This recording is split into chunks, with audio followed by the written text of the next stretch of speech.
What do you think, Moby? That's a pretty good question, right? Okay, so who even is this guy? He's what's called an onmyoji.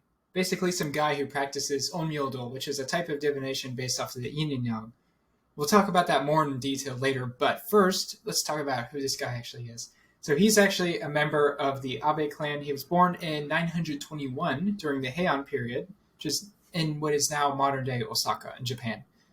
Like many other Abe clan members, he served as a court onmyoji, having reached the fourth rank of Tenmon Hakase, which is really actually quite crazy because during that time, attaining that rank is very difficult, especially if you are already a lower rank. So there he actually practiced onmyodo to analyze strange events, conduct exorcisms, ward off evil spirits, and study astrological bodies. Speaking of which, Abe no Seimei himself, even from a young age, he was said to actually have some sort of supernatural ability. Allegedly, he had some kind of sixth sense where he could see demons that others could not, and even talk to birds. There's even one time where he's hanging out with his boy Kamo no Tadayuki when he felt the presence of a demon getting closer. Upon telling him, the two hid and were safe from the demon.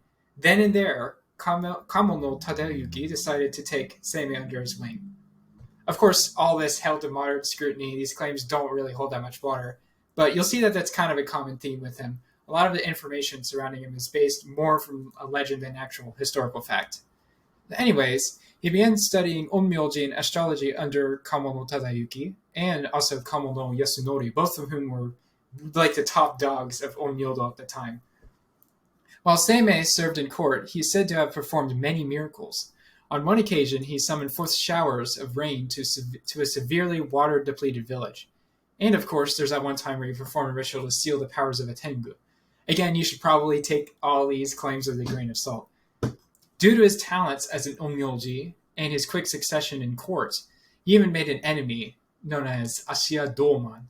For whatever reason, this Doman guy just had to try and screw over Seimei at any chance he could get.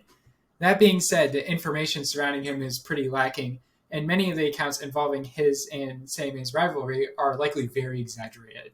Of course, we'll talk about him later on.